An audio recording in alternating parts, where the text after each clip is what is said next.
Зүүн Европын нэгэн том улсын одоо хамгийн баян хүмүүсийн тоонд ордог нэг айлд англи хэлний багш хийжсэн нэг залуугийн өгүүлэл Esquire сэтгүүлд нийтлэгдсэн байна саяхан.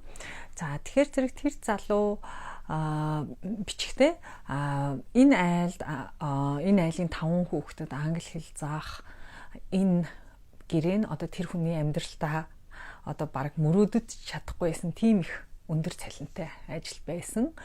Тэгээд тэр залуу болохоор тэр 5 хүүхдэд англи хэлний хичээл заахаас гадна тэднийг одоо гадаадд явахт нь дагалдаж явах, орчуулах хийх гэмтээ ажил хийдэг байж л те. Тэгээд үйл зүүнний өргөнд нь тухтай сайхан өрөөнд амьдардаг, нэг ширээний ард эцдүүдтэй хамт хоололдог. Тэгээд гадаадд явах үедээ тэд нартай нэг буудалдаг гэх мэтэр үнэхээр л одоо урд нь баг зүүдэлж байгаагүй тийм сайхан амьдралаар амьдарч исэн байна л да. Тэгээ яг анх ажилд орж явах үеийн зуны үе таарад тэд нэр хөвчлэн баруун Европ, Америкт энэ зуны хэдэн сарыг өнгөрөөсөн байна. Тэгэд энэ залуу тэр гэр бүл доторх зарим нэг нарийн ширийн зүйлийг анзаараагүй байна л да. За хүүхдүүд нь мэдээч хэрэг яг мөнгөтэй айлын ихэнх хүүхдүүдийн адил жоохон дураараа ч юм уу зарим үед жоохон эвгүй зан ааш гаргадаг боловч тэгэл за хүүхд хэмчэндээ бүгдээрээ л адилхан за зарим нь шилжилтийн насны хэмчин зарим нь насны бага хэмчин гэл явж исэн байна л да. За тэгээд энэ намраас эхлээд тэр залуу зарим нэг зүйлийг анзаарах болж эхэлчихлээ.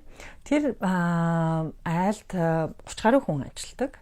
Гэрийн үйлчлэгч, цэвэрлэгч, хүүхэд асрагч, тогооч, жолооч, хамгаалагч гэх мэт энэ хүмүүсийн ихэнх нь тийм ядуу буурай орноос ирсэн хүмүүс байдаг. Тэгээд эцдүүд нь паспортыг хураагаад авсан. Тэр хүмүүс дураараа одоо өөрснийхөө сайн дураар тэр улсын орхиж явах нь битгий хэл байраач орхиж явах ирэхгүй. Ихэнх нь цалингийн гэрээ байхгүй, ямар нэгэн хуримтлал байхгүй. Тэгээд тусгай одоо эцдүүдийн байрнаас тусгай байранд амьдардаг. Амьдралынхын нөхцөл нь тийм ч одоо сайхан биш гэх мэт зүйлийг анзаарч эхэлсэн байна л да. Жишээл тэгээд тэр залуугийн хамгийн их гайхаж байгаа олон юмн дээр жишээ авж байгаа зүйл нь юу вэ гэхээр зэрэг тэр гэрт хүүхдүүдийн бүхслийг биелүүлдэг. Хүүхэд юу хүснэ тэрийг одоо энэ туслах ажилтнууд бүгдийг яг таг биелүүлэх ёстой. За жишээлбэл хүүхэд орой 12 цагт одоо хоол идэхийг хүсвэл тэрийг хийж өгнө. Шөнийн 4 цагт одоо асрагчаа дуудаад мөхөөлц идэе гэвэл яг тэрийг өгөх ёстой.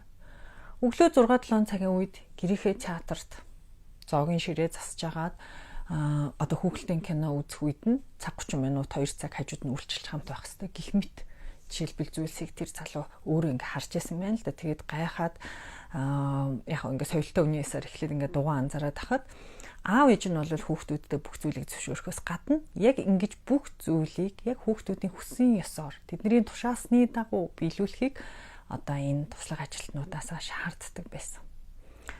Тэгээд энэ намар тэдний 7 настай хүүхэд ингээд санамсаргүй аяга унгаад хагалсан байна л да. Тэгээд гэрийн үйлчлэгч нэрээ тэрийг шүүрдэж авах гэж хахад хүүхэд чи шүүрээр биш гараараа тэрийг хамж ав гэж хэлсэн. Тэгээд том хилтерхийнүүдийг одоо тэр эмэгтэй гараараа аваад жижиг хилтерхийнүүдийг ингэж алгаараа одоо хамж авч явахдаа гараа гэмтээгээд цус гарсан байна. Тэгсэн чинь хүүхэд тэр 7 настай хүү баярлаад ахаад аяг хаглаад тэр одоо нэлээд олон аягыг хагалсан тэр одоо эмэгтэй хилтерхийнүүдийг өөрийнхөө гараар ингэж цэвэрлэхийг гэрийн үйлчлэгчээс шаардсан. За энэний хариуд тэр эмэгтэй юу ч хийх эрх байхгүй, хэлэх эрх байхгүй, орхиж явах эрх байхгүй тэр гэр орныг. Тэгээд энийг үзсэн залуу шууд юм аваад тэр өдөртөө энэ улсын нутаг дэвсгэрийг орхиж явсан байна. За тэгэхээр яг энэ бол нэлээд хүнд жишээ байж болно л доо. Зүгээр бид нар өдөр тутмын амьдралдаа хүүхдүүдийнхээ бүх хүслийг биелүүлэхийг хүсдэг. Энийг бид нар хүүхдүүдэд хад жаргалтай байлгаж гин гэж ойлгож байгаа. Тэгвэл Францын нэрт сэтгэгч гүн ухаанч Жан-Жак Руссо хэлэхдээ хэрвээ та хүүхдээ хамгийн аз жаргалгүй хүн болохыг гэж бодож байгаа бол бүх хүслийг биелүүл. Хүүхэд чинь ердөө тэр удалгүй хамгийн жаргалгүй хүн болно гэж хэлсэн. За энэ үг ганцхан хүүхдэд ч хамаатай биш. Биднэрт өөрсөнд маань хамгийн их хамаатай.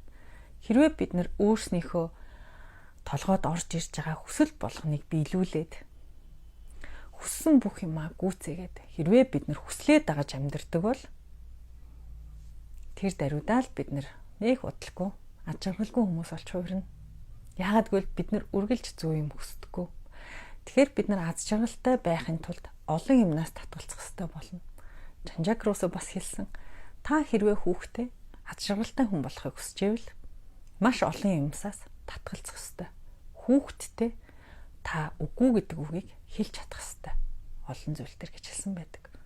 Тэгэхээр бид бүгдээрээ амтан бүхэн хүн бүхэн жаргалтай байхыг хүсэж байгаа. Жаргалтай байхын тулд бид олон зүйлээс татгалзах хэрэгтэй. Ямар зүйлсээс хизээ яаж татгалзах ёстой вэ?